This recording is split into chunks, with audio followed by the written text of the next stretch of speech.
Hi guys, these are some of the things that I bought in 2013.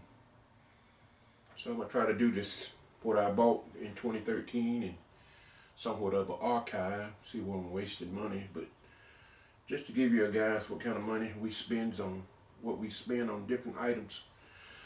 One of the first things I bought was this D70 Nikon camera that I bought on Craigslist. Number one mistake. I took maybe 3 pictures with this camera, and the pictures came out beautiful, you know. And it worked all of one day. So that was money. This is the first money that I throwed out the window. And some of the things that went wrong with this camera was, I'm not really sure, but I think it was my fault. I think what I done was I put the lens on with the camera still on and not off. So if you got this camera, make sure that your camera is off before you change or interchange the lens.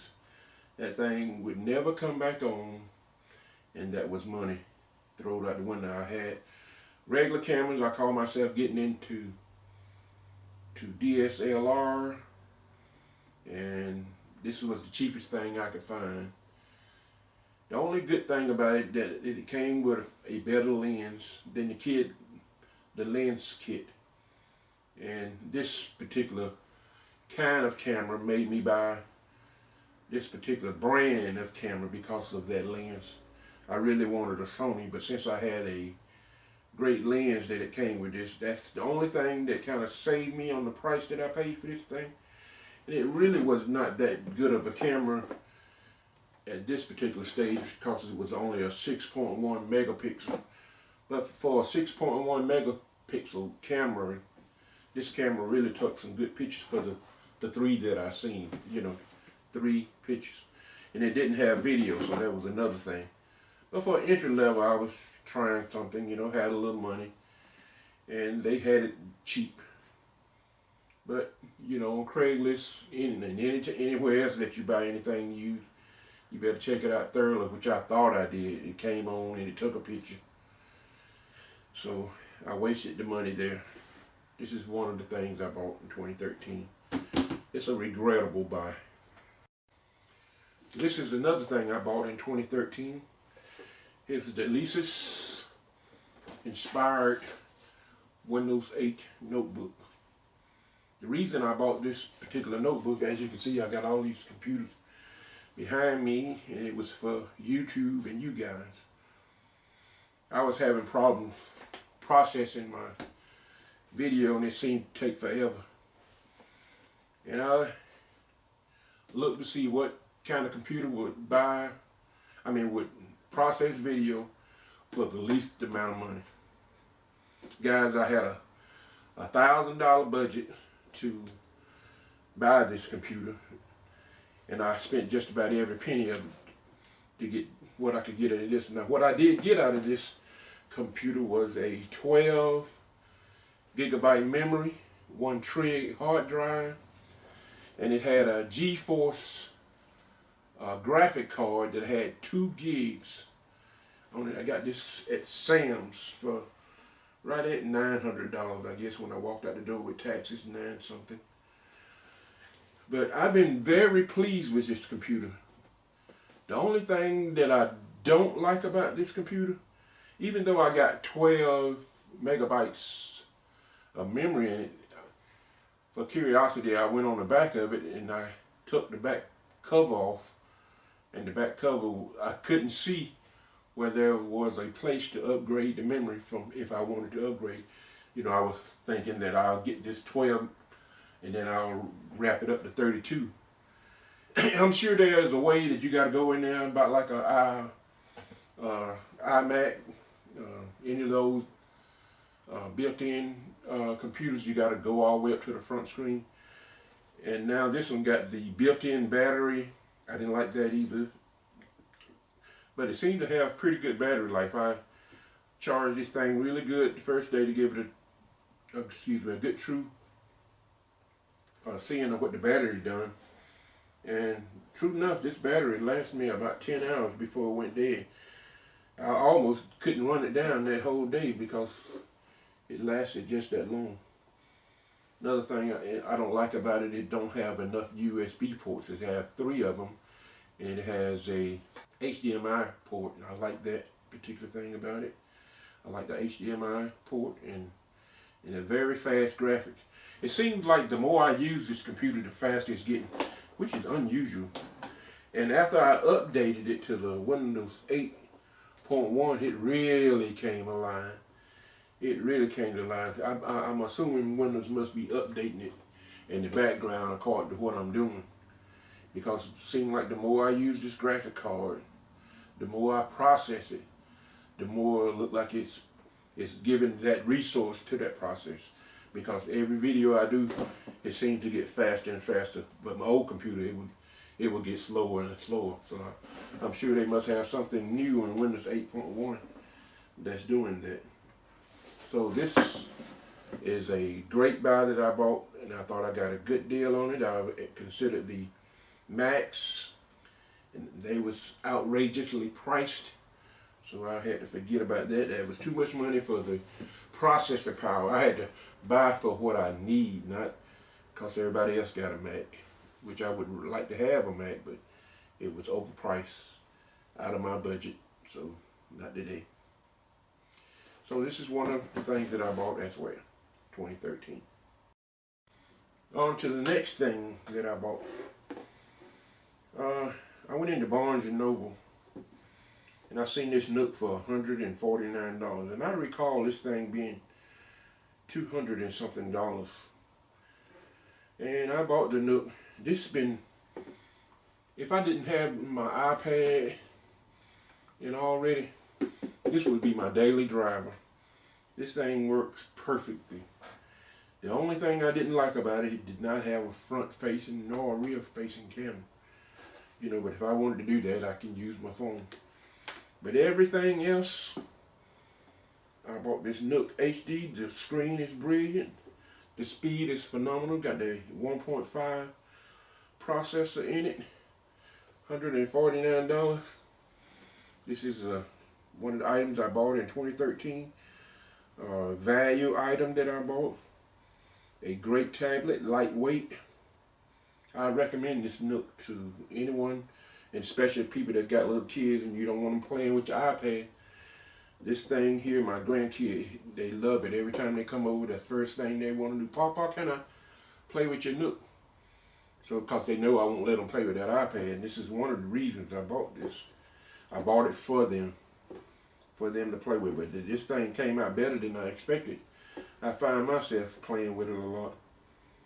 But the Nook, one of the pleasant buys that I bought and value that I got in 2013.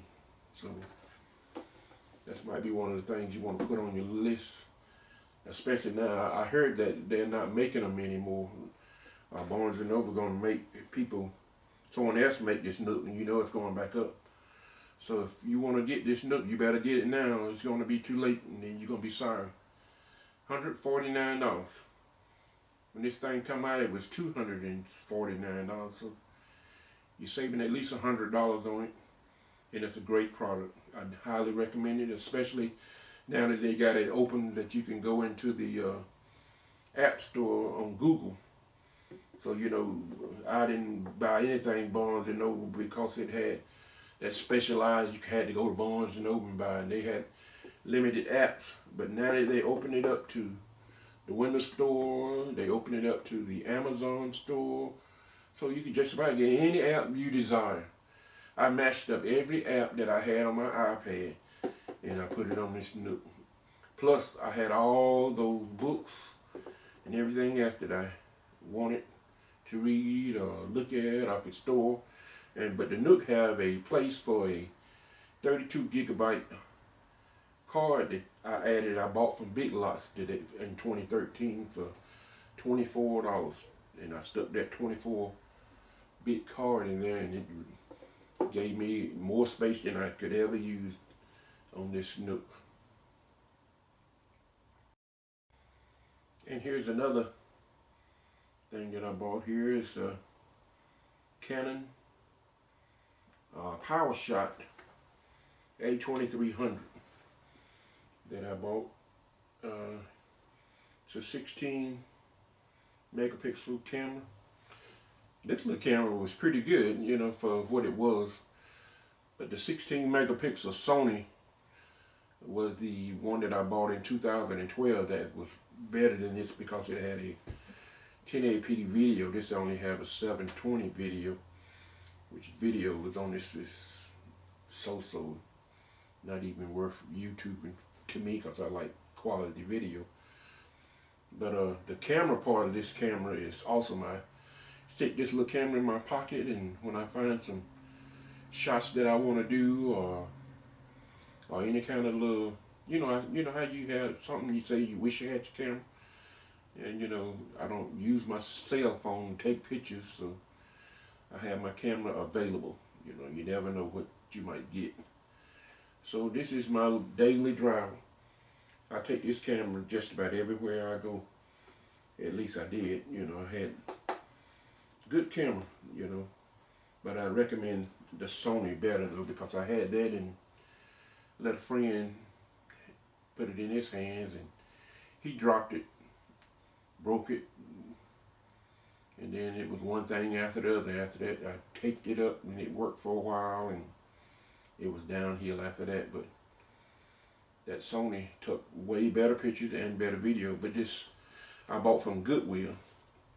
You know, this camera usually about $120 something. I got it at Goodwill for like $25. And it was still brand new, still in the box. So, you know, for $25, I wasn't going to turn that down. And it was a brand new camera. I don't know how Goodwill got their hands on it. So, but anyway, you know, people give away a lot of stuff.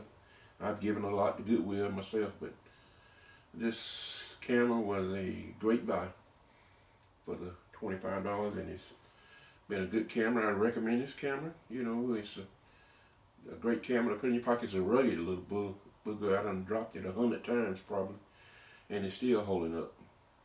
And the battery lasts a good long time in it, and I find myself going a week without even charging the battery on it. And it never went all the way dead. I've always, you know, just charged it, you know, so I don't really know would it go over a week along with using it every day. But great camera and great product. This is something I bought early in 2013. This is the Audio 2000S cordless mic system. I have my mic, my lav mic, and power, and the cord. Ordered this on Amazon. This is, for what I paid for this thing, this mic got an awesome sound. And once you get your lav mic adjusted correctly and play with it and get it set, it records great. I think I gave $125 for this or something like that.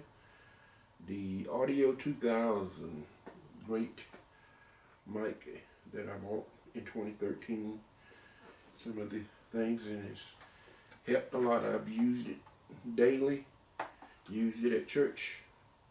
And actually, I bought it for the church, you know, to speak inside the church and stuff. So, as you can see, some of the videos, if you look through, you'll see this mic in action, and you probably could hear some of it.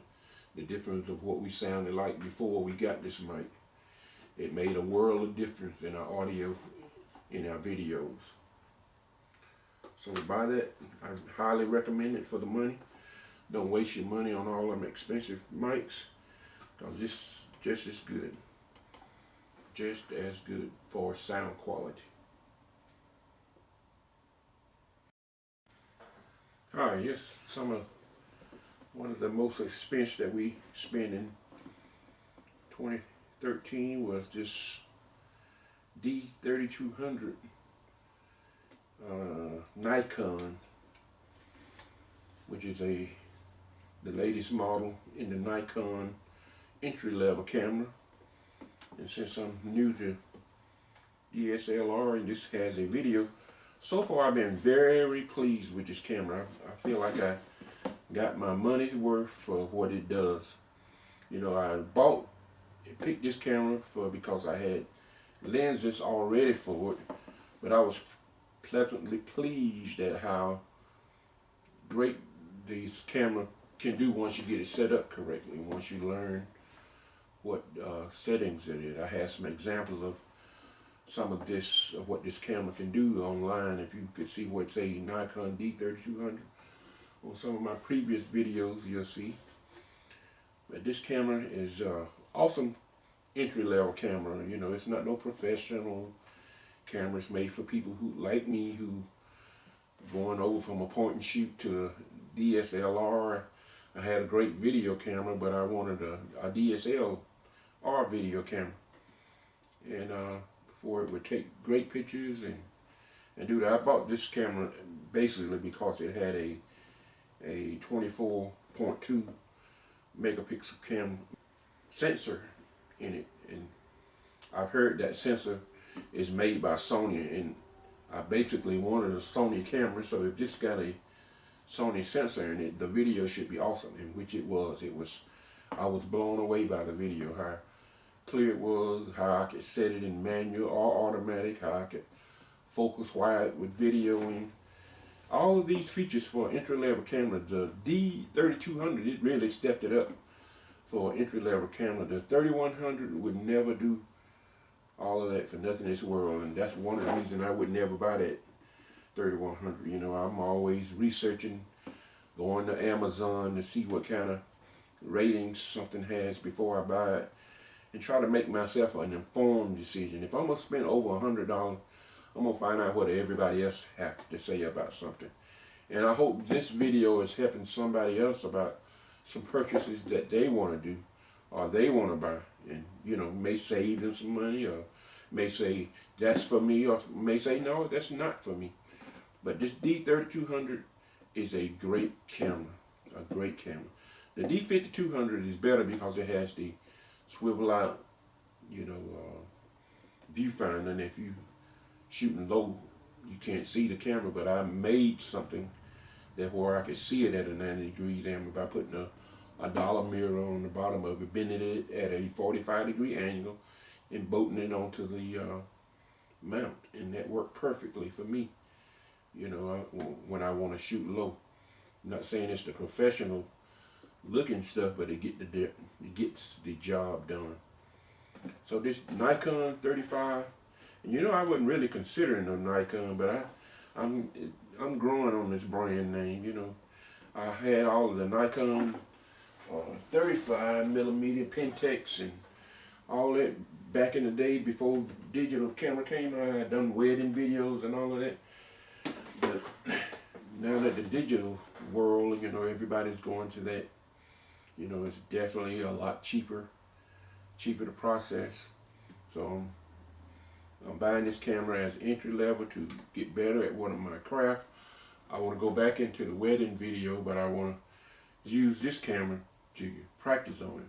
My future camera is going to be a Canon 5 Mark D or whatever is better in the $3,000 range by the time I'm ready to buy, because you know I'll be doing a lot of shopping around. By that time maybe the Mark 5 is used or something. You know, I'm looking at probably another year, this time next year, maybe doing that by the time I really learn, you know, what this camera can and cannot do. So far I've been very pleased with this Nikon and Nikon brand. So Canon may lose out, you know, I get a D700 or something. You know, I'm hearing a lot of good things about those full frame sensor cameras, and I may stay in the Nikon lineup, you know, because simply I'm gonna be buying better glass later on. I'm gonna be buying, and I don't want to be buying two different glasses, you know, for two different kinds of cameras. So I'm gonna stick with one or the other. And so far the Nikon has proven itself. You know, it may have a loyal fan in the future. It may. You know, Canon holds its own. And I was thinking about getting a Sony because I like the electronic viewfinder where you can see what you're doing while you're holding up the camera. A lot of people don't like that electronic viewfinder, but I don't think they know enough about it to say one way or another. But from what I'm reading, that's the wave of the future.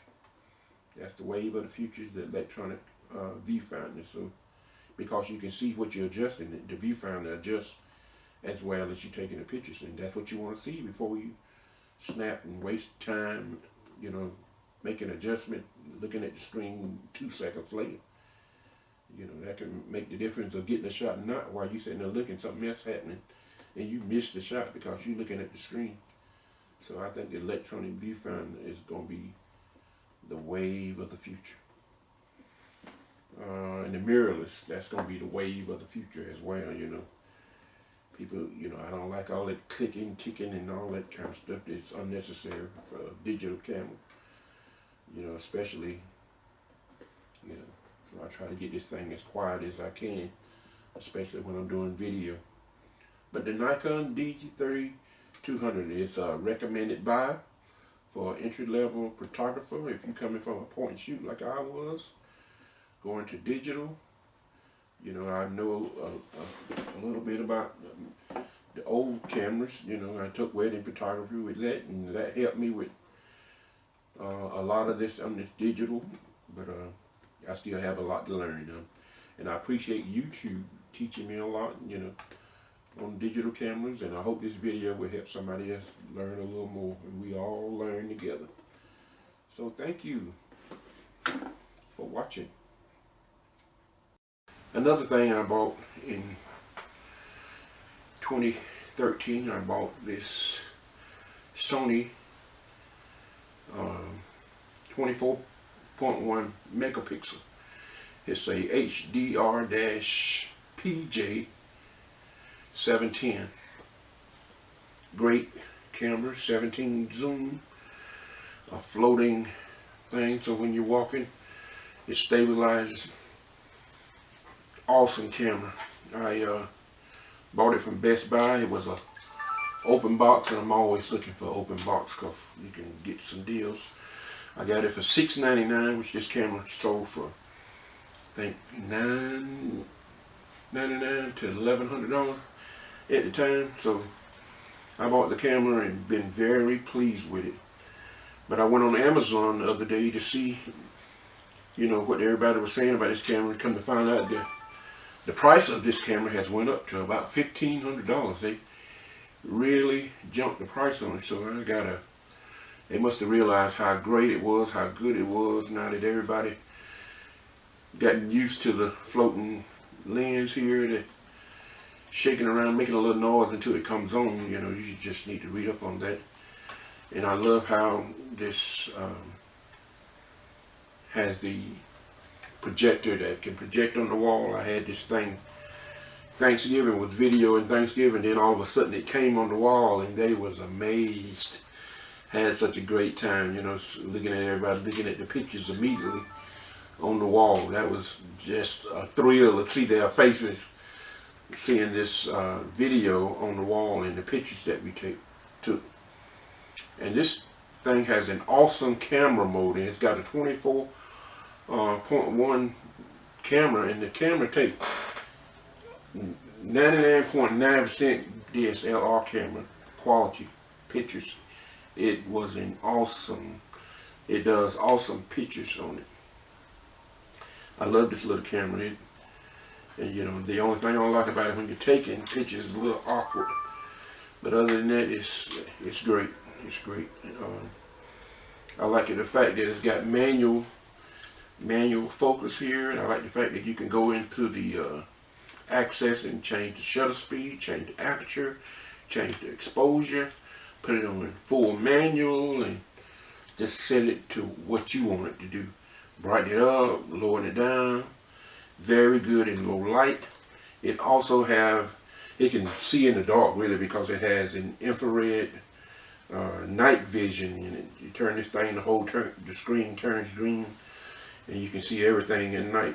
It's the night vision, so there's no such thing as not getting the shot. You'll get the shot, but you know, you might have to deal with the green background from the night vision But going on to the low level, it's between not getting it at all. If you had another camera, you wouldn't be able to see anything with a certain amount of low light. But this thing here, just about see in the dark, even without the night vision. I love that it has its own USB cable that plugs into the side of the thing. Stay out of the way, neat. That's a great feature in it. And another feature I like about it, it has a built-in microphone. It has also a built-in headphone jack, stereo mic, and it also has 5.1 surround sound mics. So it's got a surround sound, 5.1 surround sound mic, and you can either change it to the two mics, the stereo mic, or just however way the mic input will recognize what kind of mic you're sticking in there. If you're putting a stereo mic in it, you're putting a 5.1 mic, or just whatever kind of mic you're sticking in. Or you can get an external digital mic, boom mic from Sony to go over here. But their accessories are a little high for me, so I just stick with mine. Plug it in here and put it over to the side. So this is one of the cameras, video cameras that I upgraded in 2013. So a nice buy that I bought in 2013. I am very, very pleased with this buy. And if you're thinking about a video camera, Sony, you know, if you ever go to the NFL football games, the only video camera you're gonna see 99% of the time is the Sony brand. So take it from the pros, and you see how good quality the videos are on the professional $100,000 camera.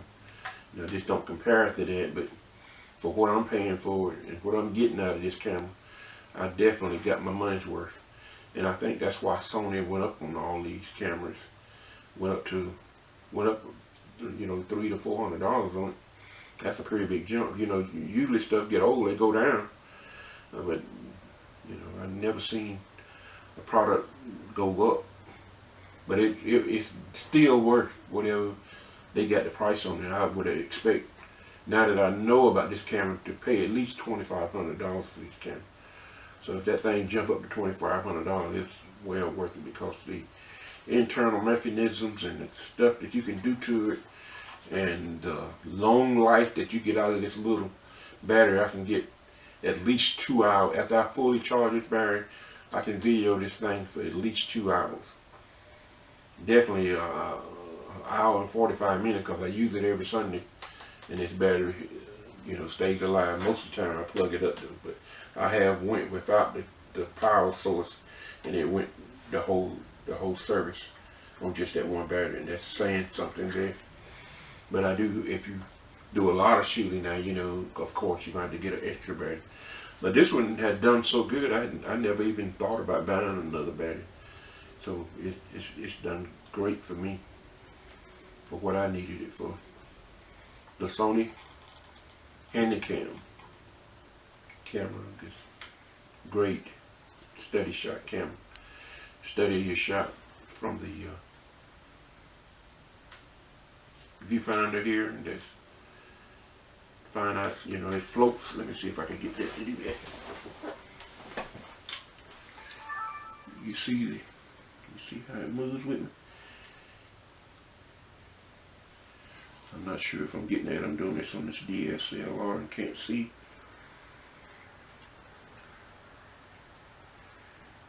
Alright. Have a great day. This is Ted.